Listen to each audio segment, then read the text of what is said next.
धुळे शहरापासून 15 किलोमीटर अंतरावर आंबोडा गाव आहे। या गाव शिवारात जैन यांच्या शेतातील पायविहिरीत श्री सिद्धिविनायक गणेश मंदिर आहे। नवल जैन हे गावातील रहिवासी यांच्याकडे काही एकर जमीन होती।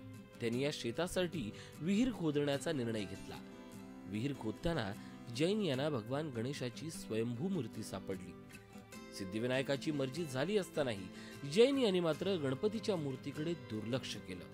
साक्षात सिद्धिविनायकाला याचा राग आला आणि त्याचा परिणाम जैन यांच्या आर्थिक परिस्थितीवर दिसला।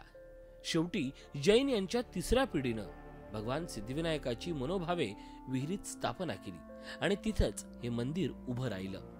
देवाचं विहिरीतनं उगम झालेला आहे। यांचे स्नान पर्या रात्री सकाळी नेहमी घालत असतात। आमच्या या देवावर खूप श्रद्धा आहे।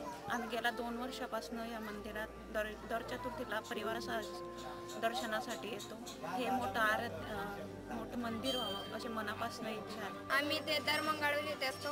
आम्ही जेही मागितलं ते आजपर्यंत पूर्ण झालंय। इथे विहिरीत गणपती असल्यामुळे सर्वांचं हे झालं आहे आणि सर्वांची इच्छा पूर्ण झाली आणि हे लईच चांगलं स्थान असल्याने सर्वांची इच्छा इथे पूर्ण होत असते। त्यामुळे दर चतुर्थीला आणि दर मंगळवारी आम्ही इथं येत असतो। या गणपतीला पहिल्यांदा आली आहे।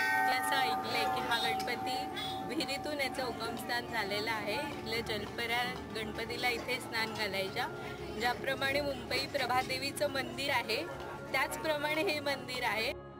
शेंदूर लेपन केलेली मूर्ती आणि पाणीदार डोळे श्री सिद्धिविनायकाचं सौंदर्य अधिकच फुलवतात। एका शेताच्या पायविहिरीत असलेल्या भगवान गणपतीला हा परिसर निर्मनुष्य झाल्यावर जलपरी स्नान घालतात अशी आख्यायिका बोलली जाते।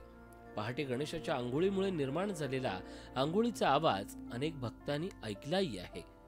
ही मूर्ती उजव्या सोंडेची आहे, त्यामुळे या गणपतीची आराधना शास्त्रशुद्ध पद्धतीनं करावी लागते। आज या गणेशाच्या दर्शनासाठी भाविक शेकडो मैल अंतर कापून इथं येतात। चतुर्थीला शेकडो भाविक धुळे तालुक्यातून पायी चालत गणेशाचं दर्शन घेतात। पायविहिरीत गणेश विराजमान असल्यानं भाविकांना इथं मांगल्य जपावं लागतं। जागृत पीठ असल्यानं इथे येणाऱ्या भाविकांची मनोकामना पूर्ण होते। दीनदुबळ्यांसोबतच श्रीमंत आणि अतिश्रीमंतांचंही हे श्रद्धास्थान आहे। गावात दर मंगळवारी आणि चतुर्थीला मांसाहार बंद राहतो हे विशेष। अनेक आख्यायिका आणि दृष्टांतांनी या सिद्धिविनायकाचा महिमा गाजलाय। केलेला संकल्प पूर्ण करणारा आणि भक्तांच्या संकटात धावून जाणाऱ्या या गणपतीचा डंका खानदेशात सर्वत्र आहे। प्रशांत परदेशी, झी मीडिया, धुळे। झी 24 तास रहा एक पाऊल पुढे।